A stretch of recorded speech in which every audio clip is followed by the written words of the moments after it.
So he goes on to say, deluded people attach to the style and become crazy. Such cases are not rare, and it is a great mistake to teach others to practice like this. So, deluded people attach to the form of meditation, attached to just sitting. They only understand sitting their body. But wise people understand to sit their mind. They sit their mind and their body. Can you sit your mind without sitting your body? Is it possible? So this is the way the sixth patriarch was teaching, and he said it's a mistake to teach only that if you sit your body long enough, you will become enlightened. Some Zen masters still teach like that. They said, if you sit with me 10 years, you'll have a little taste of Kensho. You'll have a little taste of Satori. But that's not completely true. No guarantee that after 10 years you're going to get enlightenment. You may or you may not. Very important is how you keep your mind moment to moment to moment. How clear you are in this moment.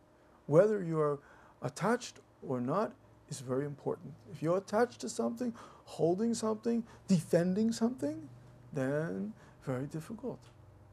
Very difficult to become an awakened, enlightened sage if you're holding something, attached to something, defending something, defending some position. So always this sutra talks about this, and he goes on to say the distinction between the Sudden School in Orthodox Buddhism, distinction between the Sudden School and the graduate school doesn't really exist. So the only difference is that by nature, some people are quick-witted, while others are dull in understanding. Those who are enlightened realize the truth suddenly, while those who are under delusion have to train themselves gradually.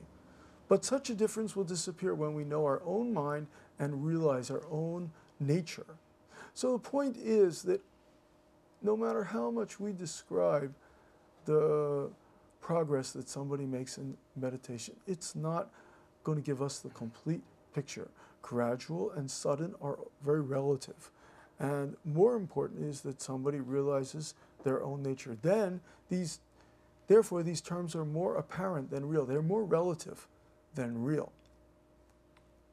And then the next thing he talks about here is been the tradition of our school to take no thinking before thinking in parentheses as our teaching, no form as our substance, and non-attachment as our fundamental principle. Okay?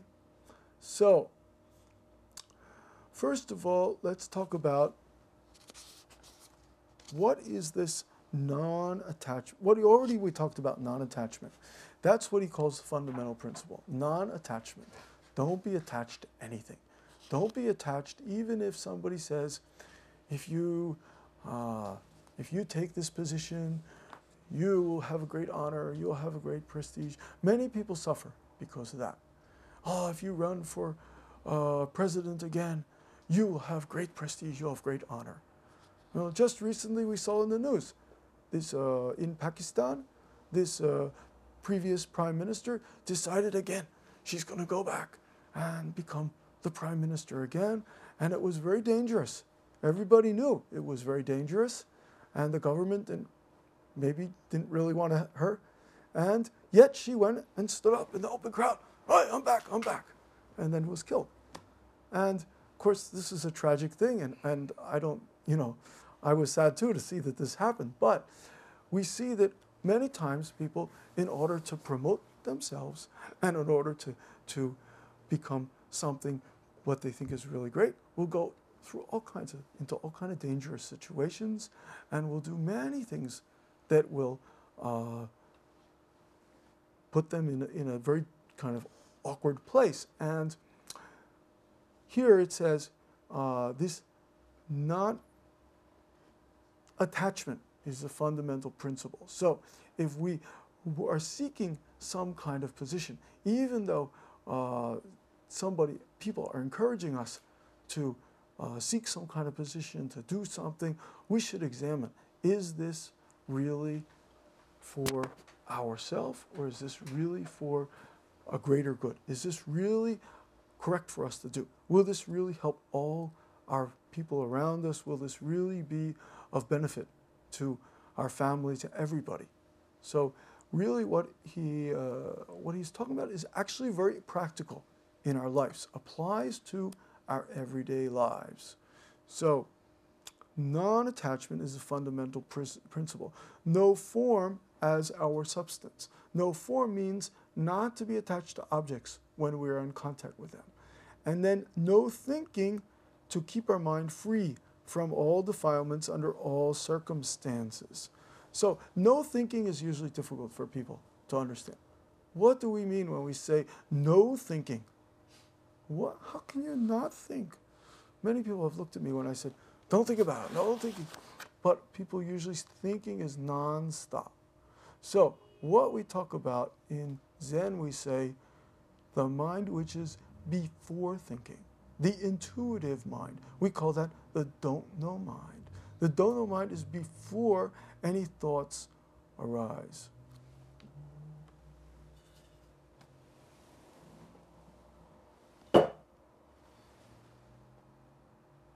When you saw what I just did, I hold up the stick. When you heard that sound, were you thinking? Were you not thinking?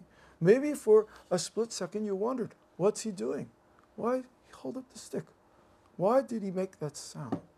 That moment, we say, is before thinking, before we discriminate. Is it good? Is it bad? Is it right? Is it wrong?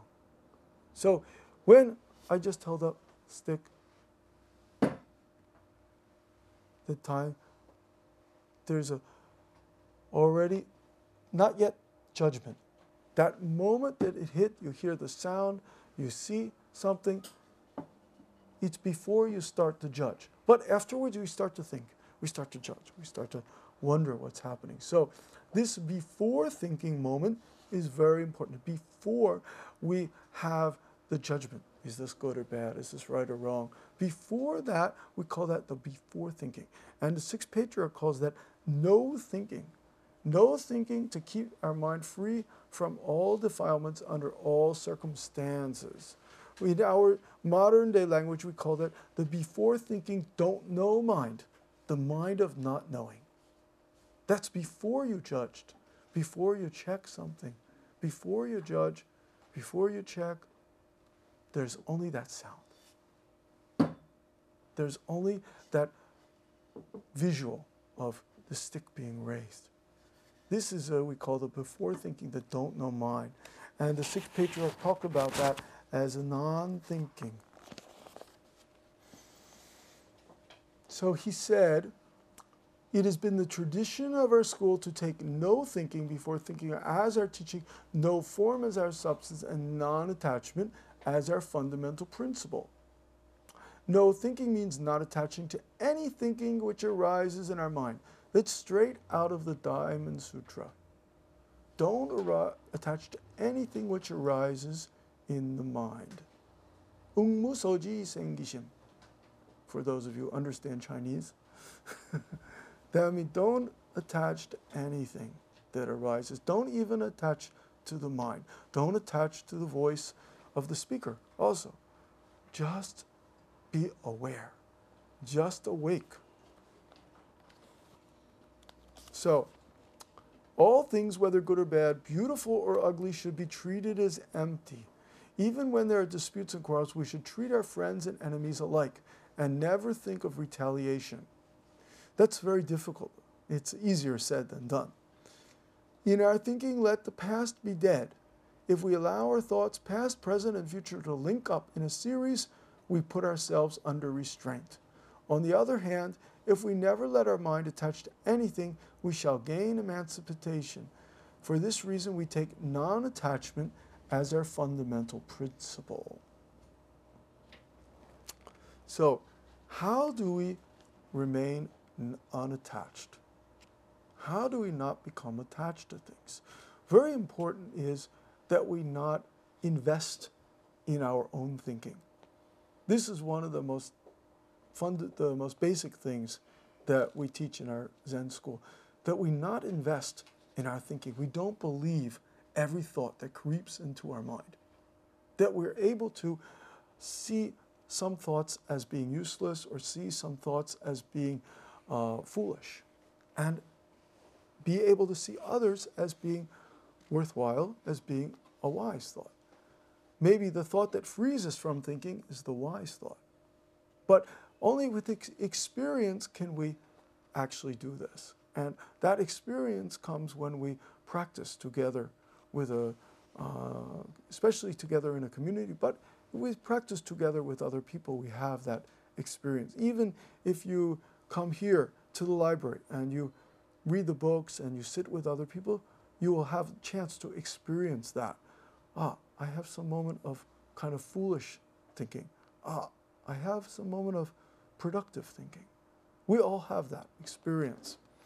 So it says, to free ourselves from attachment from external objects is called no form. When we do this, the nature of the Dharma will be pure. For this reason, we take no form as our substance. What does it mean, our substance? Everybody has substance. Your substance, my substance, the dog's substance, the cat's substance, each one is uniquely different. Your substance, my substance, cat, dog, the tree, the sky substance. Each one is uniquely different. The stick's substance, the book's substance. But we all have the same substance. So how can we all be uniquely different and yet the same at the same time? We all share this thing we call substance. But we all, in some ways, are unique and uniquely different. That's because we all have our own unique way of thinking. If we go to the place of before thinking, before thought arises, before opposites discrimination, we're not so different. We actually share the same substance. We find that we have the same things in common. We may have many things that are not in common, but there's one thread which is in common. We call that our original substance, before thinking. Our substance before any thought arises. So this form, this thing that we call form, is after thinking arises. Academics is also after thinking arises. We all understand that the form of, let's say, a Western person, like my face, like myself, the face of a Western people, the form is different than the form of an Asian person. The nose is bigger, more pronounced. The skin, the color is different. Many things different. This is the form. But when we attach to this form, we forget that we have the same substance. Once we attach to this form, we soon start to think in terms of he's a white person, he's a yellow person, he's a black, he's from Africa. All this kind of discriminations appear. And if we continue to discriminate and continue to separate, soon we think about how many black people, how many white people, how many Asian people, are they really fully dark? Are they really fully white? We go through all kinds of thinking, on and on, like that. We lose the position, we forget where we all share the same original substance, which means the same before thinking mind. We all have the same before thinking mind. If suddenly you hear a loud sound in this room, like a siren, if suddenly there's a fire and there's a loud siren, we all have the same thought. What happened? Let's get out. Well, let's get out of the building. We all want to run out of the building, or we all want to somehow not get hurt, because we all have the same original substance, the same original mind. But our discrimination and attachment to form separates us and divides us and leads us to scheme and do many things like that.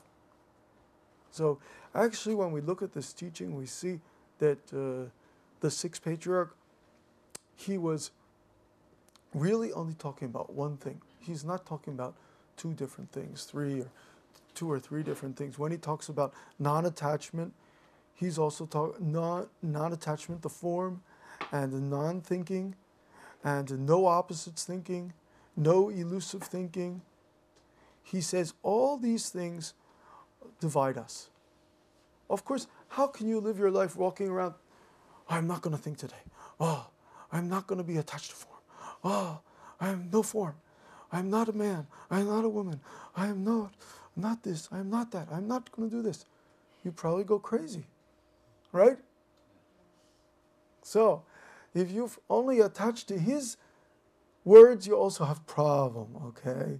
So, he also understood that. So he said to his audience, he said, some teachers of meditation, they teach their students to observe their mind, blah, blah, blah. And he said, deluded people attach to this style and become crazy. If you attach to the teaching itself, you also become crazy.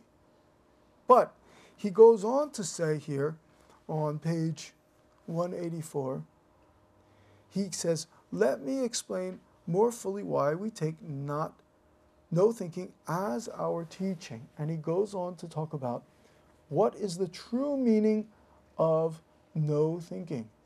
And he said no means no opposites thinking or no elusive thinking.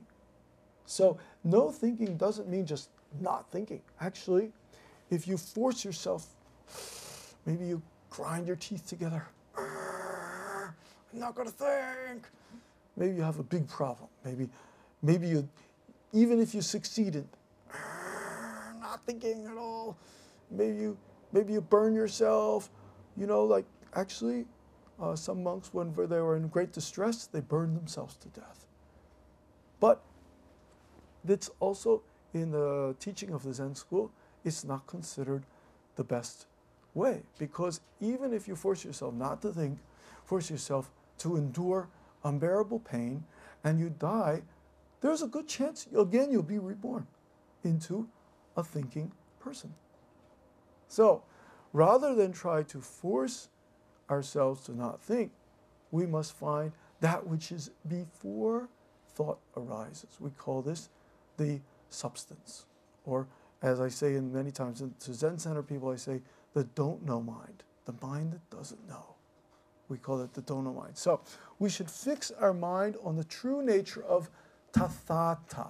For Tathagata is the substance of thinking, and thinking is the function of Tathagata. What is Tathagata? Anybody know that word? Nobody know? Suchness. Correct. Suchness. Wow. We have a scholar and a gentleman here. Okay. Tathagata means suchness. Now, suchness, what's suchness? It's not easy to describe, but it's that which is, that what is. That, we say, for example, the wall is white. It's 10 minutes after 3 on the clock. We call that the suchness of the wall. If we just see the wall's white 10 minutes after 3, we experience the Tathagata of the wall and the clock. But as soon as we start to think about it, well, it's getting kind of late. I better get home to my children. I better see my wife. I better do my job, blah, blah, blah. Tomorrow I have to work. As soon as we start to think like that, we lose the Tathagata of it. We lose the Tathagata of it. So the famous Korean Zen master Song Chol-Sunim said many times, after all practicing, after the mountain becomes water, the water becomes mountain, after there's no mountain, there's no water, finally, mountain is just mountain. Water is just water. This is the same point, Tathagata, the suchness of things.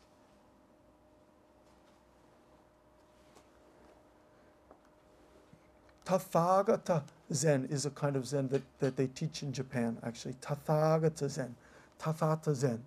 I met a great master in America, Roshi Sasaki Roshi, a Japanese Zen master who lives in Los Angeles. And he's really quite an old master. He's over 90 years old now. and his teaching was that of Tathagata Zen, Tathagata Zen, the Zen of the suchness, that things are just as they are. They are already the Buddha. That if you want to see the Buddha right now, just see the white wall. If you want to see the Buddha, just go home and look at your mother, look at your children. They are already the Buddha. They are already the complete Tathata. They have the suchness. Of course, many people have an idea the Buddha should be in a certain form, and my children, why are they screaming? Why are they not behaving like the Buddha? But this is just people's idea. Actually, things as they are. The suchness of things, we call that Tathata. Oh, this is a fundamental point. So, it's the nature of Tathata itself, not the sense organs which give rise to thinking. So Tathata gives birth to its own attributes and therefore can give rise to thinking. And that's in quotes, quotation mark. Without Tathata, the sense organs and the sense objects would perish immediately. Learned audience, because it is the essential nature of Tathata which give rise to thinking, our sense organs, in spite of their functions in seeing, hearing, touching, knowing, need not be tainted or defiled by circumstances. Then our true nature will be free all the time.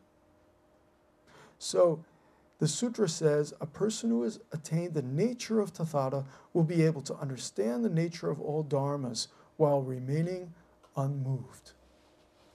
Okay, so that means without moving, without changing anything at all, we can understand the nature of all things, the nature of all dharmas. Wow, sounds difficult, doesn't it? But 10,000 things or 10,000 dharmas return to the one. Where does the one return to? This is a famous question in Korean Buddhism and also in the Zen school. In Korean, Chinese said, 만법 귀일 일귀하초. 만법 귀일 일귀하초. 10,000 things return to the one. Where does that one return? And we can say that one, it's not mind, it's not Buddha. What is it? Of course, the sixth patriarch may have called it mind, but we don't want to get attached to mind either. So if it's not mind, if it's not Buddha, what is it that the one returns to? And if we want to put a name on it, we can call that suchness or tathata. But actually, it's a shame to put a name on it. Better is to leave it as a question, to leave it as a don't know, as a question mark. Then we can discover it for ourselves right in this moment. We can discover it right as we live. Any questions? No questions. I must be doing my job too well. Yes?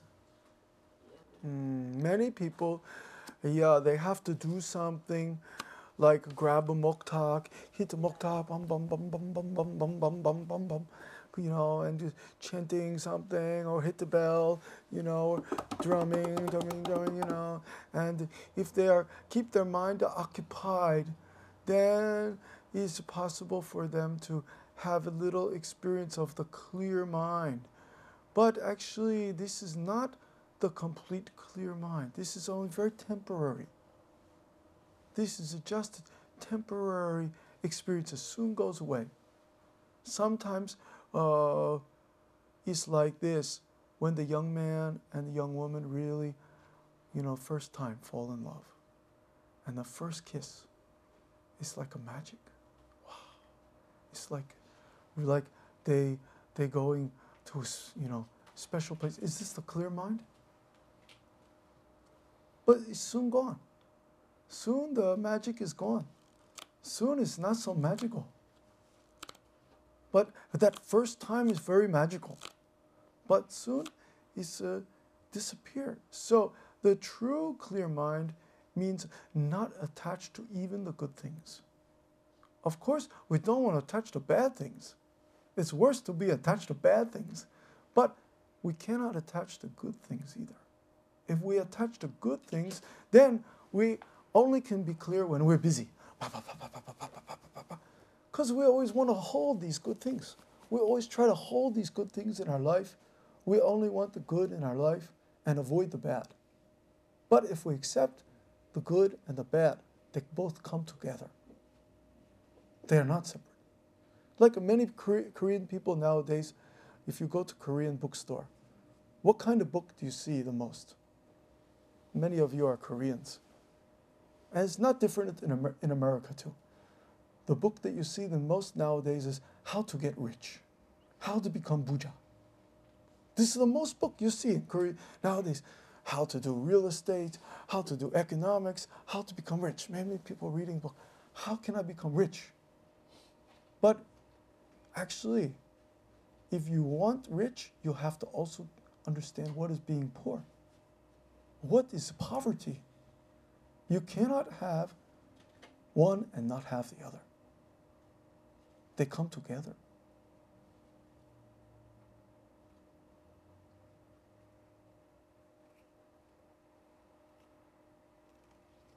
Okay?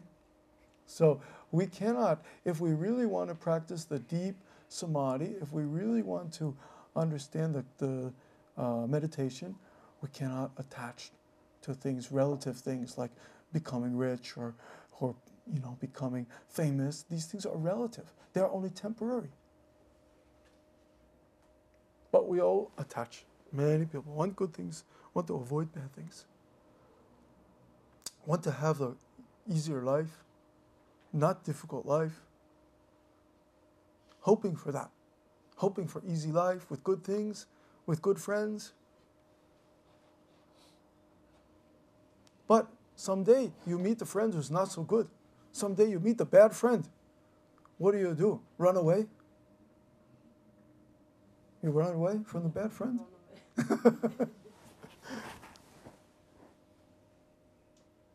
So our Buddhist teaching is, if we don't attach, we meet everything just as it is.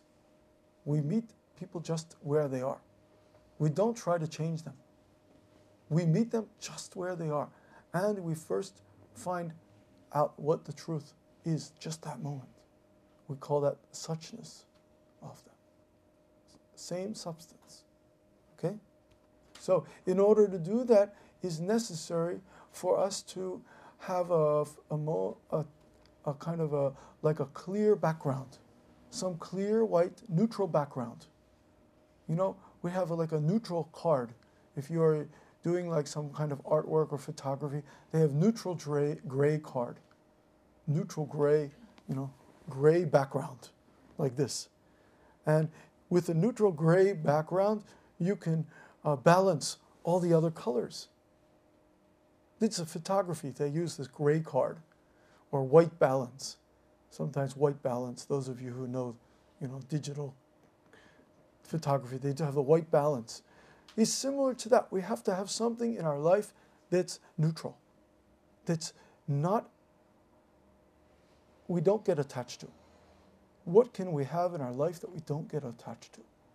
And we call that before thinking or dono mind. So I always teach students of meditation, you must, even if it's difficult, you must ask the big question.